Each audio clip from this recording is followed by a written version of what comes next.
Hello दोस्तों, कैसे हैं आप सभी। आपका स्वागत है आपके अपने ही यूट्यूब चैनल पर जिसका नाम है इंग्लिश बाई छवि सर। तो दोस्तों, आज मैं डिस्कस करने जा रहा हूं आपके बीए फाइनल ईयर के paper second Indian writings in English से Toru Dutt as a poetess यानी टोरू दत्त का एक कवित्री के रूप में वर्णन करिए। दोस्तों, यह लॉन्ग क्वेश्चन आपके एग्ज़ाम पॉइंट ऑफ व्यू से बहुत ज़्यादा इम्पॉर्टेंट है। दोस्तों, इस वीडियो के बाद मैं टोरू दत्त और इनकी पोयम लक्ष्मण से शॉर्ट क्वेश्चंस को भी कवर कराऊंगा।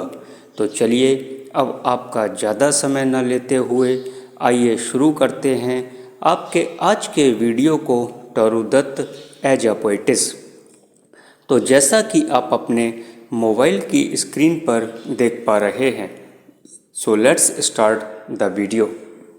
Discuss Toru Dutt as a poetess. एक कवित्री के रूप में टोरू दत्त का वर्णन करिए। Let's see the answer. Toru Dutt left behind such a glory and legacy, यानी टोरू दत्त अपने पीछे इतनी ग्लोरी और लीगेसी यानी शान और विरासत को छोड़ गईं। दैट इवन टुडे, लेकिन आज फिर भी वी थिंक ऑफ हर, हम इनके बारे में सोचते हैं। As the marvellous young girl, एक मार्वलस यंग गर्ल के रूप में यानी एक शानदार नौजवान लड़की के रूप में। Who died before her prime, जो अपनी प्राइम यानी युवावस्था में ही मर गई थी। She is praised as one of the finest flowers of the Indian renaissance, उन्हें भारतीय पुनर्जागरण के यानी इंडियन रिनेसेंस के बेहतरीन फूलों में से एक के रूप में सराहा जाता है। Her first appearance in print was in the Bengal magazine, यानी प्रिंट में उनकी पहली उपस्थिति बंगाल पत्रिका में थी। विच पब्लिश्ड हर 2 वॉल्यूम्स, जिसे इन्होंने अपने 2 एसेज में पब्लिश्ड कराया था।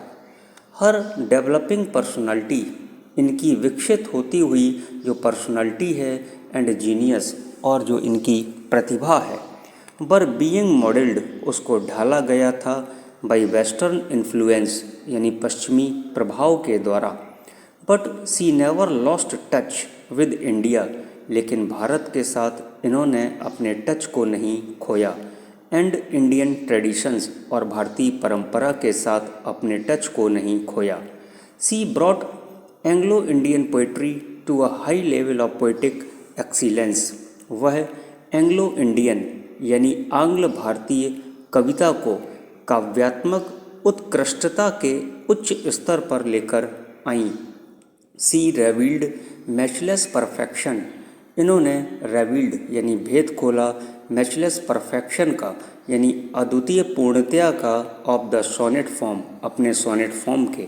And the use of blank verse, और इन्होंने ब्लैंक वर्स का यूज किया। Toru Dutt left only 2 volumes of poetry, Toru Dutt poetry के 2 वॉल्यूम को छोड़ गईं in the brief period of her life, अपने जीवन के संक्षिप्त काल में। हर रियल ग्रेटनेस, उनकी जो महानता है, हैज बीन एग्जिबिटेड, उसको दिखाया गया था इन द एंशियंट बैलेट्स, प्राचीन बैलेट्स में यानी गाथा गीतों में। सम क्रिटिक्स कॉल हर, कुछ आलोचक उनको कहकर पुकारते हैं एक क्लासिक राइटर, उनको एक क्लासिक राइटर के रूप में पुकारते हैं। Toru Dutt has never been subjective, Toru Dutt कभी भी वस्तुपरक नहीं रहीं। And so did not produce any lyrics, और इस प्रकार उन्होंने कोई भी लिरिक्स की उत्पत्ति नहीं की थी। ओनली समटाइम्स, केवल कभी कभी, सी एक्सप्रेस्ड हर पर्सनल रिएक्शन, उन्होंने अपने पर्सनल रिएक्शन को एक्सप्रेस्ड किया था यानी व्यक्त किया था। बट दे आर इनसिग्निफिकेंट, लेकिन वो महत्वहीन हैं। But at the same time, लेकिन ठीक उसी समय, वी नोटिस दैट, हम गौर करते हैं थ्रो हर लीजेंडरी करेक्टर्स, उनके लीजेंडरी करेक्टर्स के द्वारा यानी पौराणिक पात्रों के द्वारा। सी एक्सप्रेसेस हर फीलिंग, उन्होंने अपनी फीलिंग यानी भावना को एक्सप्रेस किया, व्यक्त किया, एज दो, इस तरीके से she himself is passing through the ordeal, वह खुद उस ऑर्डियल यानी अग्नि परीक्षा से गुजर रही हैं। This makes her character psychological her own charming impersonal qualities, यह उसके चरित्र को साइकोलॉजिकल यानी मनोवैज्ञानिक रूप से उसके अपने आकर्षक इम्पर्सनल यानी अवैयक्तिक गुण बनाता है। इन द पोयम, पोयम में Sita is a beautiful narrative, जो सीता है वो एक ब्यूटीफुल नरेटिव है, but it ends on an elegiac note, लेकिन इसका अंत एक एलेजैक नोट के रूप में होता है। Which is the result of her personal grief, ये उनके पर्सनल ग्रीफ का परिणाम है, निजी दुख का परिणाम है। The death of her brother and sister, उनके भाई और बहन की मौत का परिणाम है। The presentation of Sita's character, Sita के करेक्टर की जो प्रस्तुति है, सोज वो दिखाती है टॉरूदत्त आर्टिस्टिक एंड पोइटिक एक्सीलेंस, यानी टॉरूदत्त की आर्टिस्टिक कलात्मक और पोइटिक एक्सीलेंस यानी काव्य उत्कृष्टता को दिखाती है। They have been chosen at random, उनको अचानक इन्होंने चुना फ्रॉम द इमॉर्टल क्लासिक से, लाइक रामायण एंड महाभारत, जैसे कि रामायण और Mahabharata. There are some beautiful descriptions of nature, यहाँ पर नेचर के कुछ ब्यूटीफुल डिस्क्रिप्शंस हैं, यानी नेचर की सुंदर व्याख्या है। एंड इंडियन लाइफ, और भारतीय जीवन में, इन दीज बैलेट्स, अपने बैलेट्स की। There are beautiful scenes of nature, nature के कुछ ब्यूटीफुल दृश्य हैं स्कैटर्ड, जो फैले हुए थे थ्रू आउट हर वर्क, उनके काम के जरिए। Toru Dutt was a master of narrative verse, जो टॉरूदत्त हैं वो नरेटिव वर्स की मास्टर थीं। एंड गॉट वंडरफुल सक्सेस, और उन्होंने शानदार सफलता को प्राप्त किया था, वंडरफुल सक्सेस को प्राप्त किया था इन राइटिंग बैलेट्स, अपनी राइटिंग बैलेट्स में। She was gifted with power of story telling, उनको पावर ऑफ स्टोरी टेलिंग का गिफ्ट मिला हुआ था। सी हैज़ इंट्रोड्यूस्ड, उन्होंने इंट्रोड्यूस्ड यानी परिचय कराया था, इन दैम, इनमें द इंटरेस्ट एंड क्यूरियोसिटी, यानी इंटरेस्ट और क्यूरियोसिटी उत्सुकता का परिचय कराया था। एज वेल एज, और साथ साथ द सरप्राइज एंड सस्पेंस, इसका भी परिचय उन्होंने कराया।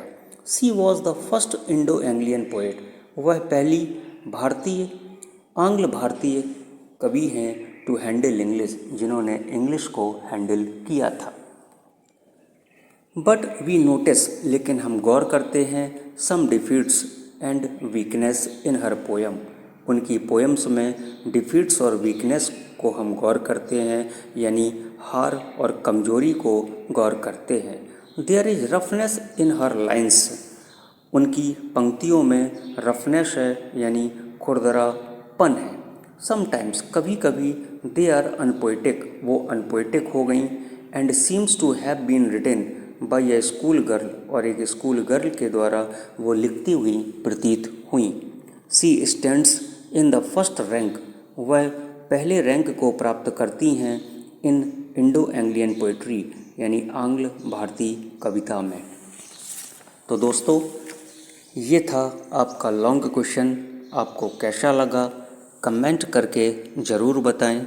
और यदि आपने अभी तक English by Chhavi sir channel को सब्सक्राइब ना किया हो तो प्लीज़ सबसे पहले चैनल को सब्सक्राइब करें, बेल आइकन को प्रेस करें, लाइक व शेयर करना बिल्कुल भी ना भूलें।